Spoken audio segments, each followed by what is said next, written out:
call this meeting to order. We're going to have a moment of silent prayer to be followed by the Pledge of Allegiance. If you would, stand with me.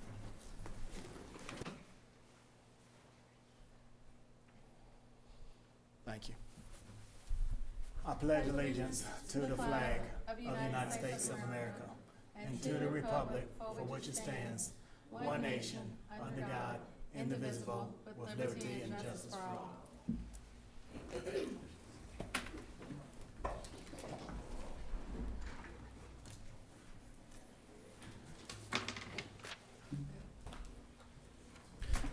All right, I appreciate everyone's patience.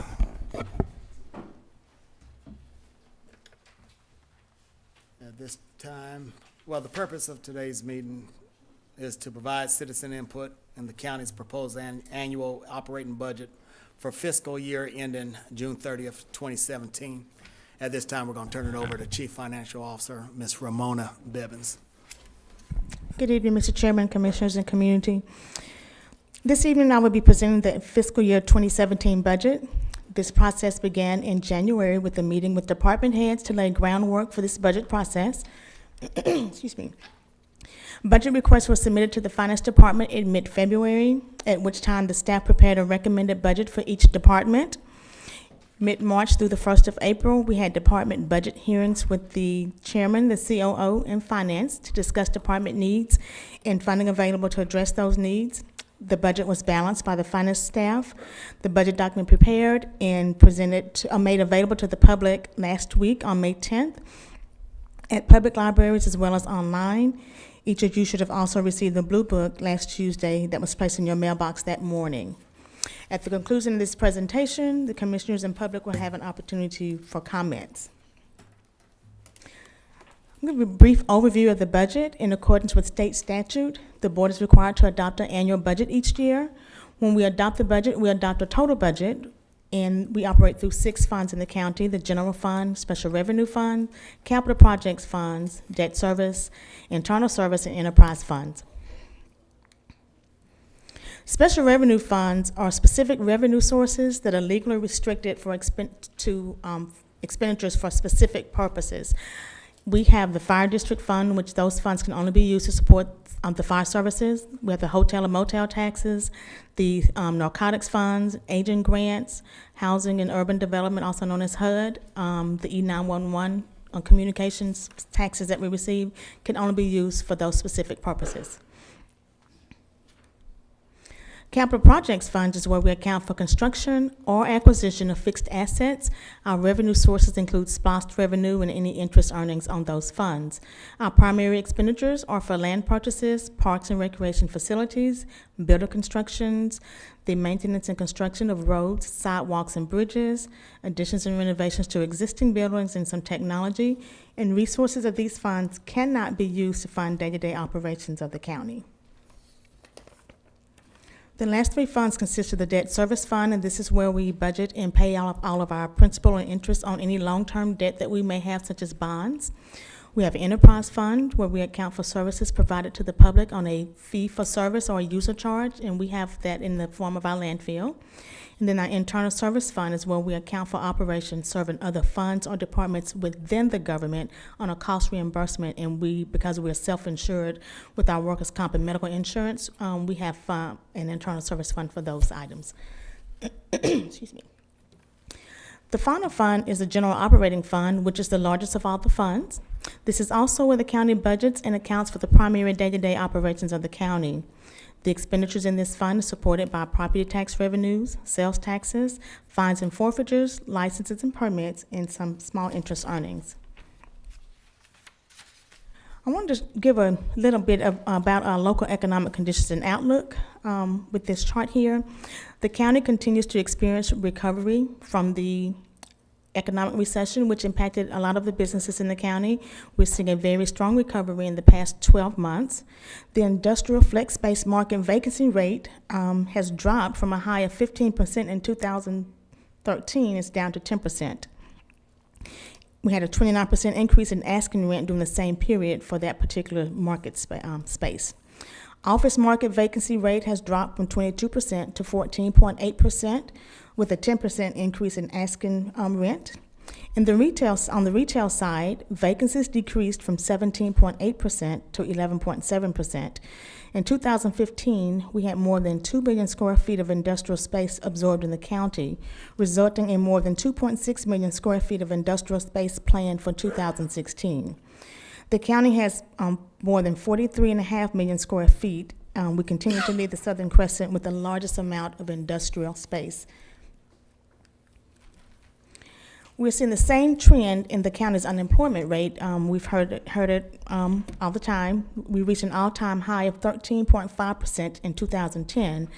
We're down to 6.6% in December of 2014 with the latest statistics that we were able to get from the Department of Labor's website, and it continues to decline. And as a result, average household incomes have continued to increase.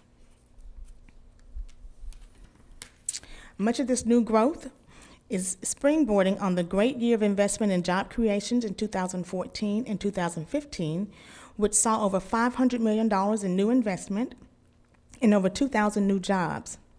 Also, from December 2013 to December 2014, Clayton County was ranked 7th in the United States out of 399 large counties for wage growth, and we also had the fastest increase in average weekly wages in the state of Georgia for the same period. Also, MARTA was approved by the voters in 2014, I believe, and it provided transit available to the airport, and the city of Atlanta opened up opportunities for people to have access to jobs. The Office of Economic Development is fully implementing the economic plan through initiation of small business development program, collaborating with the Chamber of Commerce and Clayton State Small Business Development Center. They have planned expansions as a result of aggressively reaching out to existing businesses, and we continue to focus on education and workforce development for the economy of our future.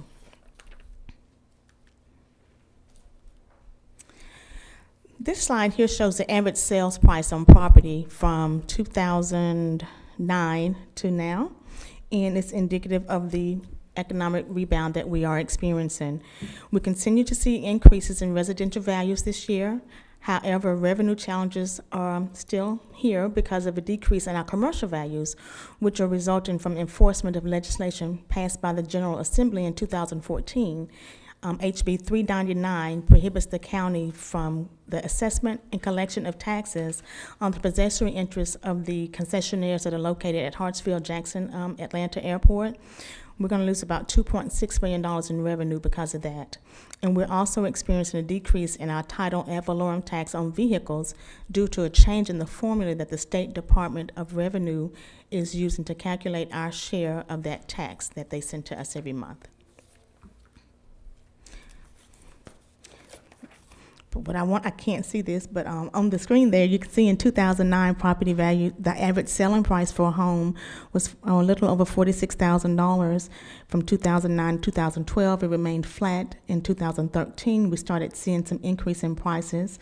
And this week, Mr. McDaniel, tax assessor, provided this additional information for 2016, where the average sales price through April of this year is $95,922, which is almost doubled from where it was in 2009. This shows our tax digest history for the last several years, from 2009 up to now. When our property values decrease, we should consider increasing to the rollback rate to ensure that our revenues remain neutral. In other words, we generate the same amount of revenue as we did the prior year to continue services at the same level. It's not considered a tax increase, and the owners would pay the same amount if they didn't experience an increase in their home value. On this chart here, it shows. Again? Would you repeat what you just said? When the property values decrease, overall the net assessed values are down. We generate less revenue if we leave the millage rate at the same rate. If we increase that millage rate or go to what they call the rollback rate, that is considered revenue neutral. That means there's not a tax increase. We're generating the same amount of revenue as we did in the prior period.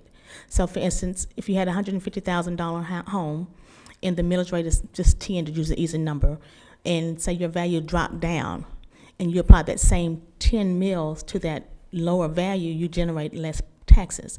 What you would do is increase that millage rate to ensure that you generate the same level of revenue that you generated when that home was $150,000. It results in a net increase of zero to the homeowner. Okay, but when the values of your property go up, When the values of your taxes property go go up, your taxes, if we leave the millage rate the same, would go up. We would need to go to the rollback rate to, again, remain revenue neutral, and it would not be considered in tax increase. If we leave the millage rate the same, and we do it based on the net assessed value, not individual property owners, it's the pool of all the property owners in the county. That's how we set our millage rate. It's based on that assessed value, on the digest. So if the digest increases, then the rollback rate would be less than the current millage rate. And if the property values decrease, then the rollback rate would be higher than the current millage rate. If we go to the rollback rate, it's not considered a tax increase because we're generating the same amount of revenue as we did in the prior year. Right, but when you say it's not considered a tax increase, you're meaning it's not considered that the taxes are increasing. That is correct. The board isn't doing anything affirmatively to increase the property. That is correct. The amount of revenue that you're generating is the same. That's why we say revenue neutral, so it's not considered an increase. Thank you. Okay. In 2010, there were significant drops in values. We lost about $13.2 million in revenue then. In 2011, the values dropped more. However, we raised the millage rate at that time, and that helped recoup some of the revenue lost in the previous years. In 2012, we continued to see decline in the property values. We had 14.49 decrease in property taxes that year. If we had gone with the rollback rate, that was equivalent to $15 million. We would have generated the $21 million that we collected the year before. So when we don't go with the rollback rate, when property taxes go down or when the values go down, that results in less revenue, and which will result in reduction in services. In 2013, it decreased a little more, and we started seeing some uptick in 2014 and 15, and then this year for 16, we have about a 3% overall decrease in the digest because of the commercial values. As I stated earlier, residential values have increased significantly, but the commercial values have decreased because of the legislation, and then also the TATV.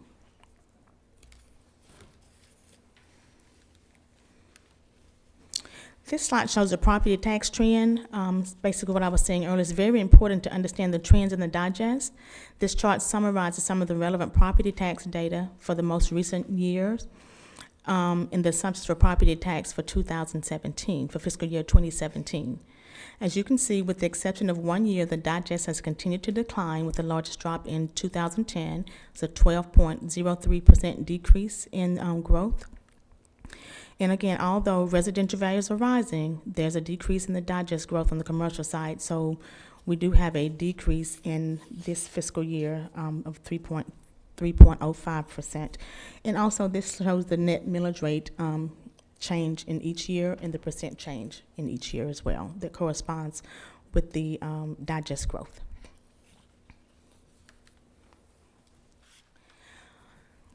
For FY 2016, based on our net assessed values on the preliminary digest dated March 30th of this year that we received from the Tax Assessor's Office, the net assessed values this year are at right at $6 billion. The base millage rate right now is the same. We are now not anticipating any changing at this moment. The sales tax credit increased this year, the loss credit. There was an increase in the collections from the previous year of about $1.8 million. We went from $31.4 million to $33.2 million.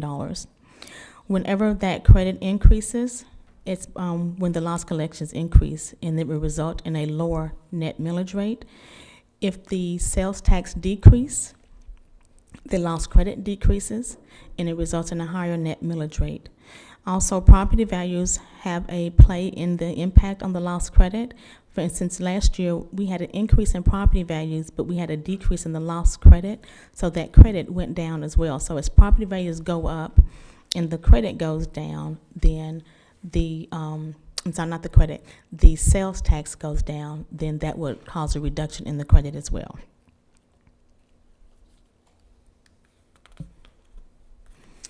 As I stated, just a reminder that this proposed budget is based on the preliminary digest dated March 30th. The tax notices were mailed to homeowners and property owners in the county on April 29th. They have the opportunity to file an appeal if they don't agree with the assessed value of their homes. That deadline is June 13th. So these numbers may change based on the number of appeals granted by the tax assessor's office and the appeals of the tax board, the Board of Assessment, and it can potentially increase or decrease the property values, which means that the digest could go up or down. And if it increases, it's a positive effect. If it decreases, it has a negative effect on the revenue.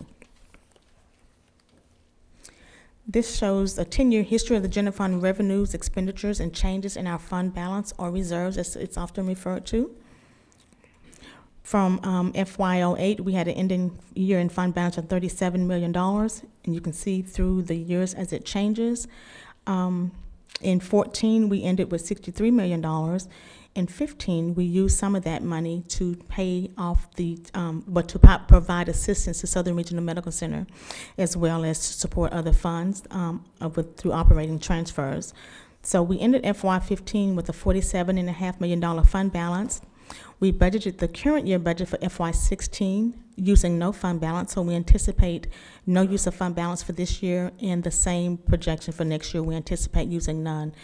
I do think when I was looking at my monthly reports for the fiscal year through April, that if spending remains level as it is, we could have maybe $1 million to $2 increase in our reserves. Granted, nothing catastrophic happens and we have to spend some of the extra money. But our revenues have been coming in great, and we've been very cautious on our spending and looking at how we're spending our funds. Good business practice dictates having a minimum of 1 month operating expense in your reserves. Also, our credit rating agency makes that recommendation as well. Our current average monthly expenditures are anywhere between $14 to $15 million a month. And as I stated, we're projected to end with $47.5 million, which is equivalent to approximately 3 months of operating expenses for the county. Without an increase in our base millage rate, the only way to add any additional items to this budget would be through additional revenue through growth in the digest or millage increase, or we can reallocate items in the current budget to accommodate those things that if you would like to add anything. The FY 2017 general fund budget as proposed, we're estimating revenues at $181.2 million. The same for the expenditures. For a balanced budget, no use of fund balance again, and this is a 2% decrease from the FY16 amended budget. The sources of revenue that support our expenditures in the general operating fund come from property taxes, with about 50% of the revenue generated from property taxes, but they are projected to be 3% lower than our current year. Other taxes and assessments is the next largest source of revenue, which includes our local option sales tax. It's projected to be about 9.12% higher than current year. And the remaining revenues are generated from charges for services, license and permits, the intergovernmental revenue, fines and forfeitures, which our fines and forfeitures are going to be about 7.9% lower than this year due to lower fines as a result of our pretrial intervention activities. This chart just shows a visual of the revenue sources. It shows the percent of the total revenue that we receive and the amount that we receive for each one of those categories. This shows expenditure by type. Personnel services, as always, makes up the most of the expenditures at 67%, and that's our salaries and benefits. And as with most organizations, generally 67 to 72% of the budget or expenditures are in the human capital area. Then operating expenses, the next largest expenditure at 31.4% of total expenditures. And we have small amounts in our capital outlay, debt service, and other financing uses on the general fund side. This chart, again, is similar to the previous chart, shows the percent of the expenditure by type and the amount of the total budget. This shows expenditure by categories. It's general government, tax and assessments, courts and law enforcement, public safety, etc. More than 50% of the total expenditures are in the area of public safety in courts and law enforcement, which is an indication that safety is considered a top priority for the county. Other general government and general government are the next largest expenditures with 14.1% and 11.5% of the total expenditures proposed for this year of the $181.2 million. And again, this is just a visual showing the percentage of the expenditures by category of the total budget and the amounts for each one. This budget proposed includes continuation of existing services, some personnel additions in various departments, including personnel for the 5th Superior Court judge for 7 months of the fiscal year. That position won't officially start until January 1, but we built in some funds for them to start the hiring process, getting people trained and in place and getting set up. So on January 1, they'd be ready to go. It also includes centralized communication division under the Chief Operations Officer's Office, and we'll be reorganizing some positions from Parks and Recreation, Senior Services, and the Communications Department to take care of that. And then we also have operating transfers of about $200,000 to the fire fund and $1 million to the landfill fund. Okay. And that's just to recap again, the proposed general fund budget for FY27 is $181,160,606 on the revenue and expenditure side. We have a balanced budget, no use of fund balance, so we anticipate the fund balance to remain the same.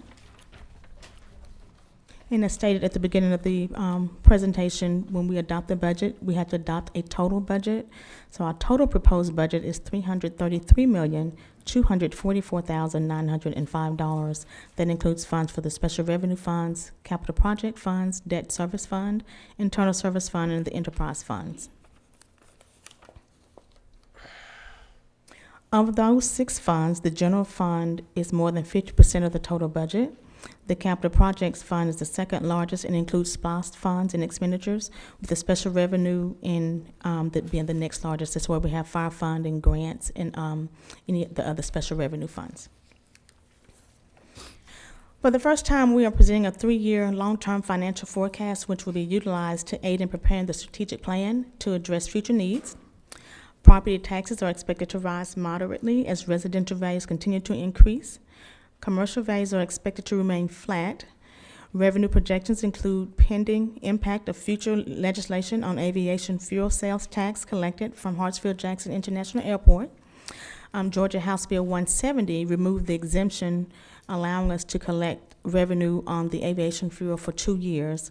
You'll see the decrease in 2018 and 19 in the revenue under other taxes and assessment. You'll see a decrease there, and that's because we will not be getting those funds after this fiscal year. We also expect an increase in charge for services category as we begin building the new recreation facilities using SPOS funds, and they would generate fees for memberships and programs, so that will generate some additional revenue as well. So for those 3 years, you can see from 17, 18, and 19, the revenues that we anticipate projecting to receive. On the expenditure side, next slide. There you go. On the expenditure side, assumptions were made based on headcount remaining flat due to the high number of unfilled positions. We made some adjustments for other anticipated increases that we may see. So you have the expenditures that are equal to the revenues that we're projecting, so we would have a balanced budget. Ms. Bivens, I know we're going to start this whole thing over again in like 7.5 minutes, so I apologize for interrupting, but before we run out of time, the budget letter, the introduction that you did and the cost associated and everything else, I appreciate the 3-year strategic plan, and I think that's exciting because that's part of what we had talked about at our board retreat earlier this year. But a lot of the other issues that the board gave consent or interest in, fleet maintenance and the cost of living adjustments and the things for public safety, all of those sundry things, I haven't seen them. Could you put together for us a budget that includes those and what that impact would be? I can. I will do that. Yes, sir. Thank you. Okay, not a problem. In the last slide here on this Long-term strategic forecast, that's okay. I'm almost done, I only have like 3 more left. I was getting antsy. It's okay. We're almost there. This just shows the fund balance, the total revenue. It's a summary, the expenditures, and then the anticipated fund balance. Again, this is a projection based on forecast, based on where we think we're going to be going.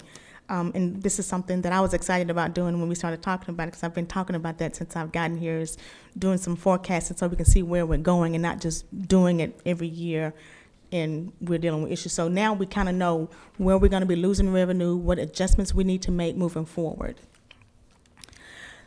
The remaining budget dates, hopefully we'll have a final adoption of the budget on June the 7th, when we'll bring back those changes that you asked for, Commissioner Emerson, for you to consider as well, for you all to either vote up or down.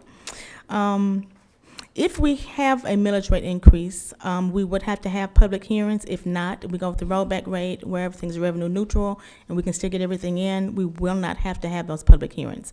So that's going to be contingent upon how the final digest looks when we get it. So if we have to have them, right now I have them scheduled for June the 5th. We have to have 2. We have to have a 5th. total of 3. I'm sorry, thank you, July 5th. 1 in the morning, we have to have it before noon, so we don't have a time. We have to determine the time when everyone would be available if we have to have it, and then at 6:30 p.m. And then the final one would be on July 19th, if needed, at 6:30 p.m. before the board meeting, and have the adopted millage rate at the Commissioners Board meeting that evening.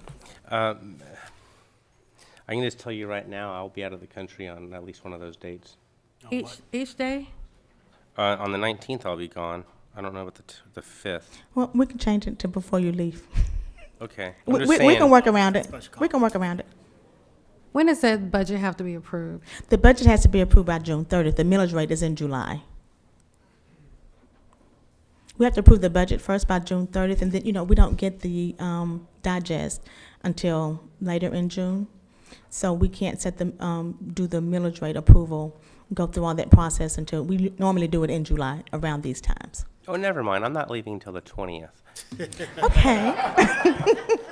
Never mind. Never mind. Go ahead and finish up, All Ms. right. Evans. All right, so the budget information, of course, we have the budget document is available in all the Clayton County Public Libraries, the big blue book, and it's also available online on the website under the Finance Department. There's an opportunity for the community to submit comments. I'm going to prepare a FAQ for any questions or comments that we receive and put it back out for them so everyone can have access to it, because sometimes people have the same questions. That concludes my presentation, and I know we only have a few minutes, but any comments from the public? I don't think anyone signed up for comments. Nope. Okay. Any comments from you all? I think we're good. Appreciate the you. work Thank that you you so have much. done Thank on this you. budget. You and your staff done a Thank great you. job. All right, thank you. And I guess we need a motion to adjourn. Mr. Chairman, I move that we adjourn. I'll second it. Properly moved and second. Those in favor, aye. Aye. Aye. Opposed? It's unanimous.